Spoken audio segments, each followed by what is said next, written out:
पिछले साल जून से लेकर इस साल जुलाई तक महाराष्ट्र में सत्ता का जो जोड़ तोड़ हुआ उसके केंद्र में महाराष्ट्र बीजेपी थी।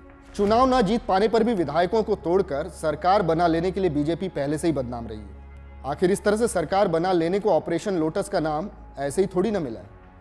लेकिन सत्ता हाथ में रहते हुए भी एनसीपी को सरकार में शामिल करने की महाराष्ट्र बीजेपी की कोशिश कईयों के पल्ले नहीं पड़ रही है। जब महाराष्ट्र में सब कुछ ठीक ठाक चल ही रहा था, बहुमत भी बीजेपी के पास था ही, तो अजित पवार को सत्ता में शामिल करके उन्हें उप मुख्यमंत्री बनाना और मनमाफिक मंत्रालय दे देना यह बताता है कि महाराष्ट्र बीजेपी की वक्र नजर 2024 के चुनाव पर है और उसका गेम प्लान भी कुछ अलग ही है।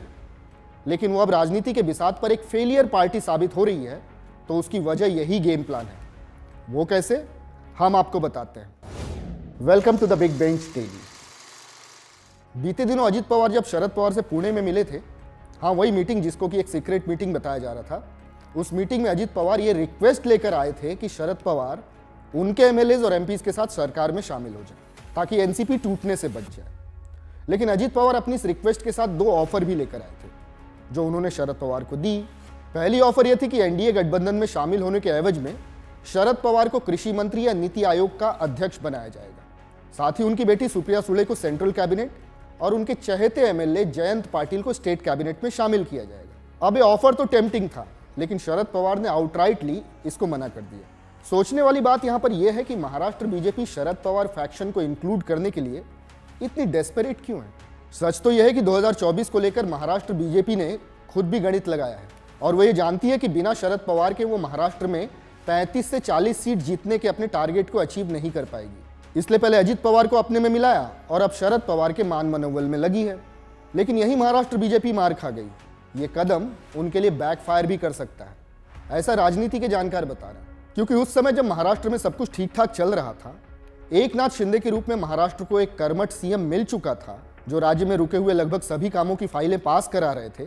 तब अजित पवार की सरकार में अननेसेसरी एंट्री कराकर महाराष्ट्र बीजेपी ने सरकार के भीतर ही कंफ्यूजन और फ्रिक्शन की स्थिति बनाई। वित्त मंत्रालय जैसा अहम मंत्रालय शिंदे गुट के विरोध के बावजूद अजित पवार को दे दिया गया। उससे भी बढ़कर इनडायरेक्टली सीएम शिंदे के पैरेलल एक पावर खड़ा करने की कोशिश की गई। महाराष्ट्र बीजेपी ये सब अभी भी कर रही है अपने ही नेताओं को निराश करके। वो सुप्रिया सुले और जयंत पाटिल को तो मंत्री पद दिला सकती है, लेकिन उनकी अपनी ही पार्टी की नेता और मराठवाड़ा का एक प्रखर ओबीसी चेहरा पंकजा मुंडे पार्टी में लगातार साइडलाइन हो रही है। विधान परिषद के रास्ते उन्हें एमएलसी बनाने की उनकी इच्छा को महाराष्ट्र बीजेपी ने कभी पूरा नहीं किया। महाराष्ट्र में बीजेपी का मतलब फडणवीस और फडणवीस का मतलब बीजेपी, ये नैरेटिव कुछ ऐसा बन गया है कि बीजेपी के दूसरे नेता विद इन द पार्टी कभी ग्रो ही नहीं कर पाए। फडणवीस महाराष्ट्र में बीजेपी के लिए बरगद का वो पेड़ बन गए हैं जिसकी छांव तले दूसरा कोई पौधा खिल ही नहीं पाया। महाराष्ट्र की लड़ाई अकेले फडणवीस के दम पर जीती नहीं जाएगी, इसलिए पार्टी फोड़ने की बीजेपी की कोशिश महाराष्ट्र में लगातार चल रही है। पहले शिवसेना, फिर एनसीपी और अब तो खबर आ रही कि कांग्रेस में भी बड़ी फूट होने वाली है। ऐसे में द बिग बेंच पर बैठकर सोचने वाली बात यह है कि क्या महाराष्ट्र बीजेपी का सेल्फ कॉन्फिडेंस एकदम हिल चुका है? क्या उसे खुद के बुते 2024 जीतने का बिल्कुल भरोसा नहीं? और इसीलिए मेल मुलाकात, ये ऑफर, वो ऑफर, जोड़ तोड़ की राजनीति से वो बिल्कुल ऊपर नहीं उठना चाहती। आपको क्या लगता है? आप हमें कमेंट करके बता सकते हैं। And keep watching the big bench, बैठ के सोच।